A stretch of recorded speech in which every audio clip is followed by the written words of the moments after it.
Wondered what happens when a Welcome to Co-Pilot Podcasts. Ever wondered what happens when a cute cat loses her sprinkles and goes full Hulk?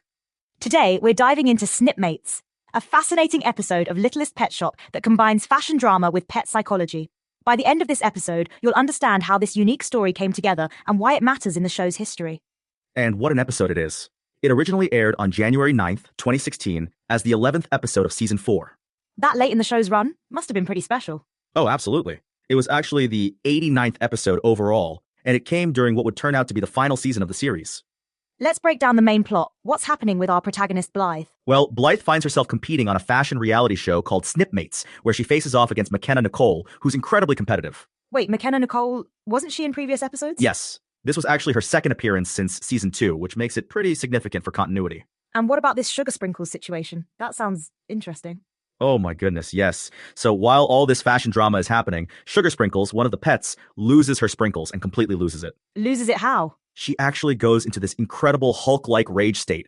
She even yells, "Sugar Sprinkles Sash," as a direct reference to the Hulk's famous catchphrase. That's such a clever pop culture reference for the parents watching. Exactly. And this was Sugar Sprinkles' fourth major role in the series, so they really knew how to use her character effectively.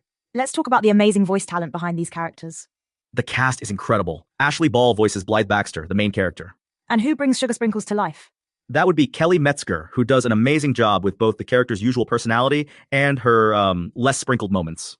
You know what's interesting? The episode title itself has a clever meaning. Yes. Snipmates is actually a play on shipmates, people who work together on a boat. It's a nice reference to the fashion competition aspect. Speaking of the production, who was behind the scenes on this one?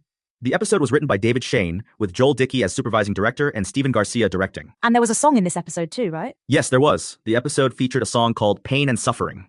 That's quite a title for a children's show. Well, the show was always good at balancing lighter moments with more complex emotions. You mentioned this was the final season. Did they know that when making this episode? Actually, the announcement that Season 4 would be the final season came later, on October 6, 2015, from story editor Roger Eschbacher. The show had quite a journey, didn't it? Oh, yes, from its premiere in 2012, which was actually the highest-watched original series premiere on Hub Network at the time. And the animation was done in Vancouver, right? Correct. DHX Media handled the animation in Vancouver, while Hasbro Studios produced it in the United States. Let's talk about some of the other voice talent in this episode. We had Tabitha St. Germain playing multiple roles, Pepper Clark, McKenna Nicole, and Mona Autumn. That's impressive range for one voice actor. And don't forget Shannon Chan Kent, who voiced both Brittany and Whitney Biscuit. The Biscuit twins, they're in this episode too? Yes, they appear as contestants in the fashion show alongside Blythe and McKenna. That must add some interesting drama to the competition. Absolutely, especially given their history with Blythe throughout the series. You know what's interesting? This episode really showcases the show's ability to balance multiple storylines. Right? You've got the fashion competition drama with Blythe and McKenna, plus this completely different story with Sugar Sprinkles going through her crisis. And speaking of Mona Autumn, this was a special appearance for her, wasn't it? Yes. This was actually her first appearance in Season 4, and her sixth appearance overall in the series. The show really knew how to bring back recurring characters in meaningful ways. That's what made it special. It built this rich world of characters that could return in interesting ways. Let's talk about the ratings. How did this episode perform? According to IMDb, the episode received a solid 7.9 out of 10 rating. That's pretty good for an animated series episode. Especially considering this was late in the show's run, when many series start to lose steam. What do you think makes this episode stand out?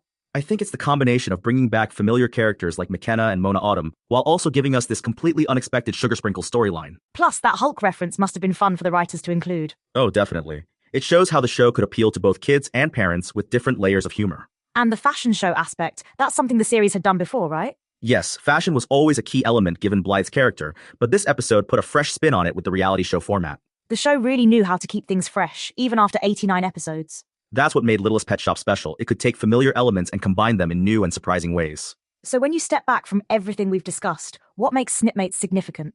I think it represents everything that made the show work. Character continuity, clever humor, parallel storylines, and the ability to surprise viewers even in its final season. And it shows how a children's show can handle multiple tones, from fashion competition to Hulk parody, all in one episode. Exactly. It's a perfect example of how Littlest Pet Shop respected its audience's intelligence while still being entertaining. Well, that brings us to the end of today's episode of Co-Pilot Podcasts. Remember, folks, sometimes losing your sprinkles isn't the end of the world. It might just be the start of a great story.